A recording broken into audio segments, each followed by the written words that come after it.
প্রতিবন্ধকতার কারণে কাজ করতে না পারলে সেই দায়িত্বে থাকা প্রাসঙ্গিক নয় বলে মন্তব্য করেছেন অন্তর্বর্তী সরকারের উপদেষ্টা সৈয়দা রিজওয়ানা হাসান। তিনি আরও জানান, অন্তর্বর্তী সরকার মানুষের প্রত্যাশা অনুযায়ী কাজ করতে পারছে কিনা সে কথা ভেবেও সরকারের মধ্যে চাপ তৈরি হচ্ছে। সকালে এক অনুষ্ঠান শেষে সাংবাদিকদের প্রশ্নের জবাবে এসব কথা বলেন তিনি। শারমিনীরা রিপোর্ট। বৃহস্পতিবার উপদেষ্টা পরিষদের নিয়মিত বৈঠকে উঠে আসে রাজধানীতে প্রতিদিন সড়ক আটকে আন্দোলন, সংস্কার সহ বিভিন্ন বিষয়ে রাজনৈতিক দলগুলোর মধ্যে ঐক্যমত না হওয়া, রাষ্ট্রীয় কাজে বিভিন্ন পক্ষের অসহযোগিতার বিষয়। বৈঠকে অংশ নেওয়া কয়েকজন জানান, এসব তুলে ধরেন প্রধান উপদেষ্টা ডক্টর মোহাম্মদ ইউনূস নিজেই। খুব হতাশা থেকে পদত্যাগ করতে চান বলেও জানান তিনি। এই কথার সত্যতা মেলে সেদিন সন্ধ্যায় জাতীয় নাগরিক পার্টির আহ্বায়ক নাহিদ ইসলামের গণমাধ্যমে দেওয়া বক্তব্যেও। শুক্রবার ঢাকা বিশ্ববিদ্যালয়ের এক অনুষ্ঠানে বন ও পরিবেশ বিষয়ক উপদেষ্টার কাছে জানতে চাওয়া প্রধান উপদেষ্টার পদত্যাগের বিষয়ে, আমরা যদি আমাদের দায়িত্ব পালন করতে পারি তাহলেই আমাদের দায়িত্বে থাকাটা প্রাসঙ্গিক। যদি দায়িত্ব পালন করতে না পারি, আমাদের যার যার নিজস্ব অনেক কাজ আছে, তাহলে দায়িত্ব পালন করাটা আর প্রাসঙ্গিক থাকলো। চাপে আছে কি অন্তর্বর্তী সরকার? নির্বাচন, বিচার ও সংস্কার, এই তিনটি সরকারের অগ্রাধিকারে, সেই কাজ করতেই নানা প্রতিবন্ধকতা উত্তর দেন উপদেষ্টা। আমরা পারফর্ম করতে পারছি কিনা আমাদের বিবেচনায় বিবেকে ওইটাই একমাত্র চাপ। অনেক প্রতিকূল পরিস্থিতির মধ্য দিয়ে তো অনেক দূর এগিয়েছি।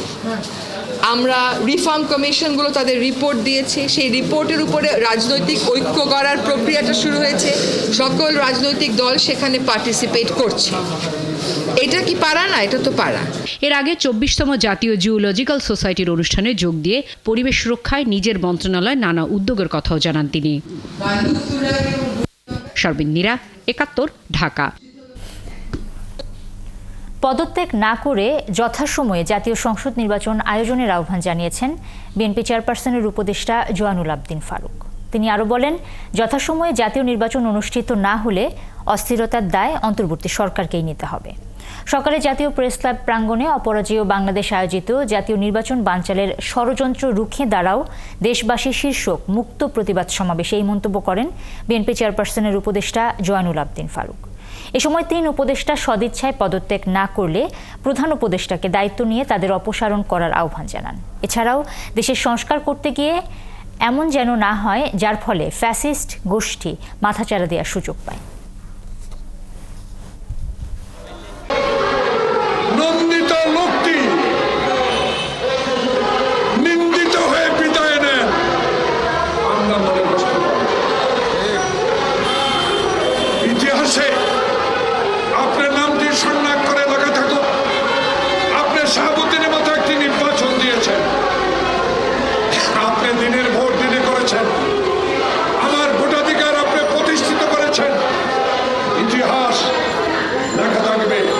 সেই ইতিহাসে আপনি আমাদের গ্রহণযোগ্য ব্যক্তি হিসাবে আমাদের ভবিষ্যৎ প্রজন্ম আজকে আপনাকে নিয়ে অহংকার করতে পারবে।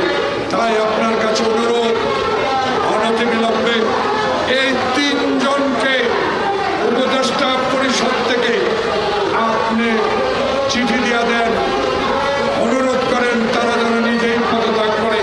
তাহলে ৩ জনকে এই উপদেষ্টা পরিষদ থেকে আপনাকে বিদায় করতে হবে। বাংলাদেশে অবিলম্বে মানুষের আশার একটি নির্বাচনের তারিখ ঘোষণা করবেন। জুলাই আন্দোলনে শহীদদের জন্যই এদেশ ও জাতি আজ ফ্যাসিবাদ থেকে মুক্ত বলে জানিয়েছেন বিএনপির সিনিয়র যুগ্ম মহাসচিব রুহুল কবির রিজভী। সকালে জুলাই আন্দোলনে শহীদ নারায়ণগঞ্জের আরমান মোল্লার পরিবারের সাথে দেখা করতে গিয়ে তিনি কথা বলেন। এ সময় তিনি আরও বলেন, পরিবারটিকে তারেক রহমানের পক্ষ থেকে সহযোগিতা করা হচ্ছে। হাবিবুর রহমানের তথ্য ও ছবিতে প্রতিবেদন। কান্না এখন নিত্যদিনের সঙ্গী শহীদ আরমান মোল্লার স্ত্রী সালমা বেগমের। জুলাই বিপ্লবে শহীদ হন নারায়ণগঞ্জের ২৫০০-এর আরমান মোল্লা। ঝালমুড়ি বিক্রি করে সংসার চালালেও জুলাই বিপ্লবে যোগ দিয়ে গত ২১শে জুলাই নিহত হন তিনি। একমাত্র উপার্জনক্ষম ব্যক্তিকে হারিয়ে অসহায় হয়ে পড়ে তার পরিবার। ও বাচ্চা থাকতে তো আমি বলাবান ভালো জায়গায় ভরাইতাম পারছি, নিজে ওষুধ পানি খাইতাম পারছি। ওখানে মরার পরে তো টাকা পয়সা না কিছুই করতাম পারি না। বিএনপি নেতাকর্মীরা জানান, অসহায় এই পরিবারটির কথা জানতে পারেন তারেক রহমান। পরে তার নির্দেশে পরিবারটির সঙ্গে যোগাযোগ করে বিএনপির কর্মীরা। দল থেকে তাদের দায়িত্ব নেবে সবকিছু জানার পরে, এবং জনাব তারেক রহমান তাদেরকে নির্দেশ দিয়েছেন যে সাথে সাথে খোঁজখবর নিয়ে কি কি সমস্যা আছে সে সমস্যাটা জানার জন্য। উনি নির্দেশ দিয়েছেন যে জরুরি ভিত্তিতে এই শহীদ পরিবারের খোঁজখবর নেওয়ার জন্য এবং তাদের পরিবারের পাশে দাঁড়ানোর জন্য। শুক্রবার সকালে পরিবারটির সাথে দেখা করতে যান রুহুল কবির রিজভী। এ সময় তিনি জানান, শহীদদের পরিবারের দায়িত্ব রাষ্ট্রের নেওয়া কথা থাকলেও রাষ্ট্রের এ নিয়ে কোনো আগ্রহ নেই। সরকার এবং রাষ্ট্রের দায়িত্ব ছিল এই পরিবারটির পাশে দাঁড়ানো, এবং এই পরিবারের সন্তান সে মানুষ না হওয়া পর্যন্ত তার ভরণ পোষণ এবং তাদের পড়াশোনার খরচ, এটা তো সম্পূর্ণ সরকার এবং রাষ্ট্রের দায়িত্ব। যে ব্যক্তিটি নিজের জীবন দিয়েছে তার সন্তানরা আজকে এতিমখানায় চলে যাবে, এটা হতে পারে না। রিজভী আরও জানান, বিএনপি ক্ষমতায় গেলে সব জুলাই শহীদের পরিবারের দায়িত্ব নেবে রাষ্ট্র। শারমিন স্বপ্না, ৭১। ২৩৬৯ জন বাংলাদেশিকে ফেরত পাঠাবে ভারত। এই সংক্রান্ত সব প্রস্তুতি সম্পন্ন করার কথা জানিয়েছেন দেশটির পররাষ্ট্র মন্ত্রণালয়ের মুখপাত্র রণধীর জয়সওয়াল।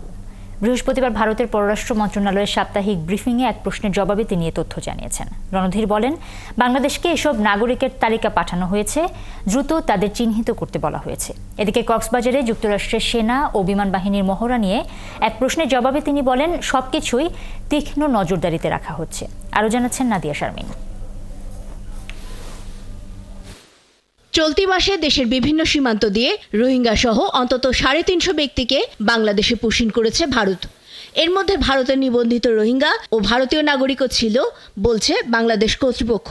এই ঘটনায় নিন্দা ও উদ্বেগ জানিয়ে ভারতকে অন্তত ৪টি চিঠি দিয়েছে বাংলাদেশ। আমরা তো আসলে চাই যে নিয়ম অনুযায়ী যেন সবকিছু এগোয়, দেখা যাক আমরা কতটুকু করতে পারি। চলমান এই পরিস্থিতিতে সাপ্তাহিক ব্রিফিংয়ে এক প্রশ্নের জবাবে ভারতের পররাষ্ট্র মন্ত্রণালয়ের মুখপাত্র জানালেন, বাংলাদেশকে বলা হয়েছে তাদের অবৈধ নাগরিকদের চিহ্নিতকরণের কাজটি দ্রুত সেরে ফেলতে। Foreigners who are staying in India illegally, whether they happen to be Bangladeshi national or any other national, they will be dealt as per law. We have a large number of Bangladesh nationals here who are required to be deported. We have asked Bangladeshi side to verify their nationality. We have a pending list of 2,360, upwards of 2,360 cases of people who are required to be deported. চিহ্নিতদের অনেকে কারাগারে থেকে সাজা খাটাও শেষ করেছেন বলে জানান তিনি। Many of them have actually completed their jail sentences also, and in many cases the nationality verification is required to be done, is pending since 2020. So it's almost 5 years have gone by. So we would urge the Bangladeshi side that they must expedite the verification process so that people who are required to be deported can be sent back to Bangladesh. They must expedite this process. এদিকে কক্সবাজারে মার্কিন সেনাদের মহড়া সংক্রান্ত আরেক প্রশ্নের জবাবে বিষয়টি নজরদারিতে আছে বলে জানান তিনি। Manish ji, your question regarding exercise that is happening in Bangladesh, these are developments that we closely follow. ऐसे जितने भी गतिविधि होता है उसको हम बड़े पैनी नज़र से देखते हैं और उचित कार्रवाई और कदम उठाते हैं। তবে বাংলাদেশে পুশিন আরও চলবে কিনা এ নিয়ে কোনো স্পষ্ট বক্তব্য দেননি তিনি। এদিকে এই ব্রিফিংয়ের দিনও বাংলাদেশের পঞ্চগড়, লালমনিরহাট, ঠাকুরগাঁও ও খাগড়াছড়ি সীমান্ত দিয়ে ৪১ জনকে পুশিন করেছে ভারত। নাদিয়া শারমিন, ৭১, ঢাকা। মাদক আর জুয়ার টাকা জোগাতে সিএনজি ছিনতাইয়ের পরিকল্পনা করে ৩ বন্ধু। পরিকল্পনা মাফিক চালককে হত্যা করে লুট করে সিএনজি। তবে শেষ রক্ষা হয়নি। র্যাব ৪ অভিযান চালিয়ে এই হত্যার সাথে জড়িত ৩ বন্ধু সহ ৫ জনকে গ্রেপ্তার করেছে। এদিকে সাভারে শাহিন নামের এক রং মিস্ত্রিকে মাথায় গুলি করে হত্যার ঘটনায় প্রধান অভিযুক্তকে গ্রেফতার করেছে র্যাব। বিস্তারিত জানাচ্ছেন নিবিড় সাহা।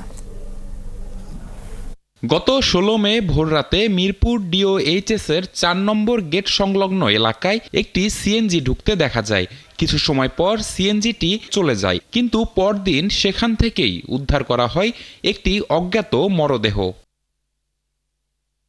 হত্যার তদন্তে নেমে র্যাব জানতে পারে সিএনজিটি চুরির উদ্দেশ্যে চালক বাচ্চুকে খুন করে 5 জনের একটি দল।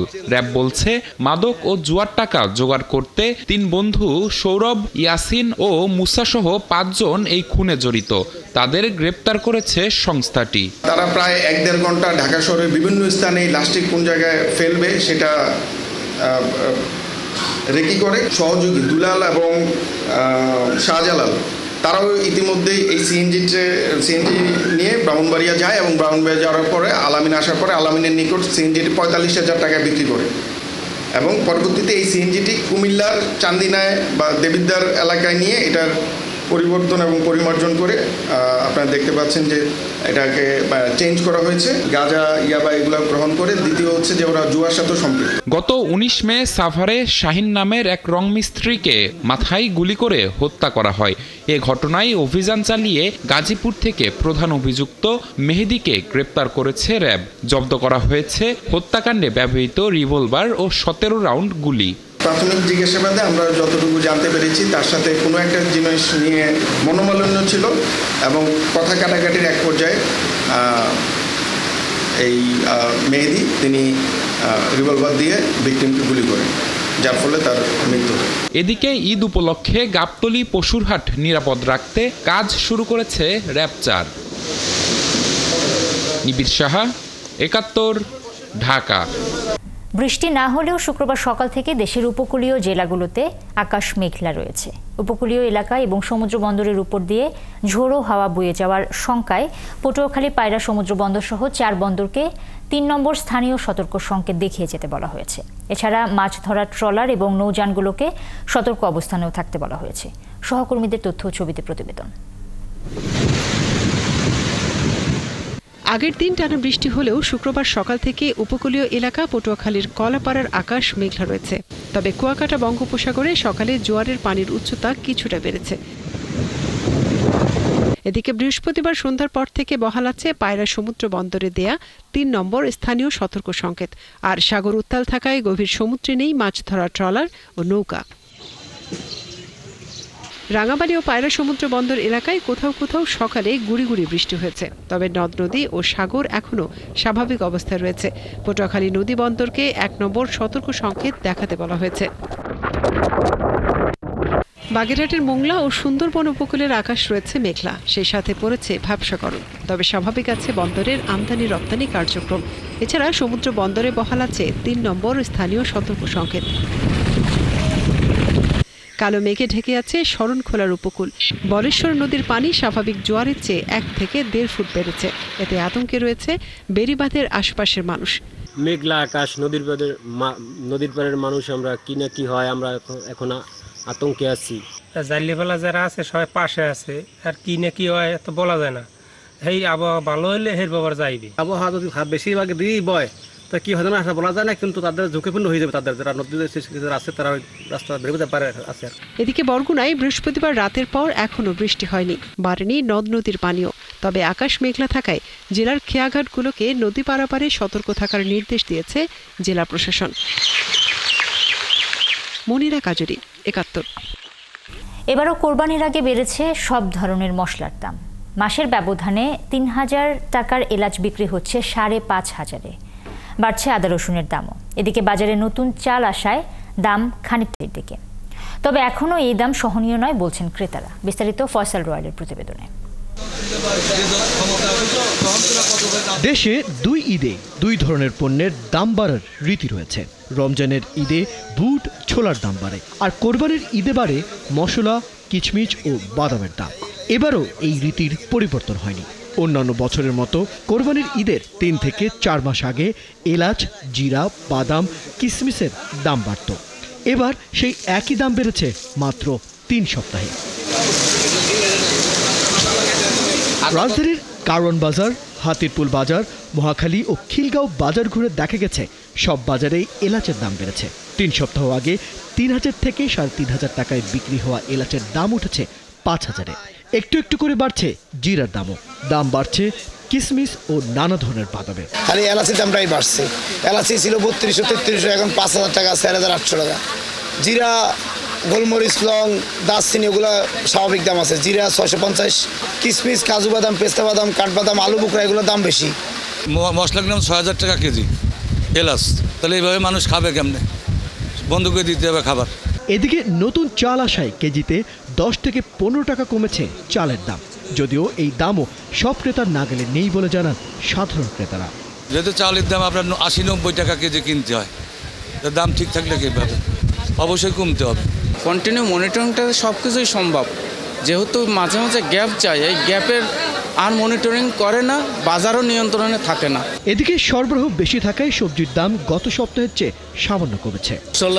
আমদানি খুব ভালোই আছে, বর্তমান যে সবজির দাম তুলনামূলক কম, কিছু মালের দাম বাড়তি, যেরকম টমেটো এখন শেষ পর্যায়ে, এই টমেটোটার দাম বাড়তি। তো আগে যে দাম ছিল তার চেয়ে এখন একটু কম আছে, শুধু আপনার ওই যে এখন যে উঠছে কাঁকরোলের দামটা বেশি।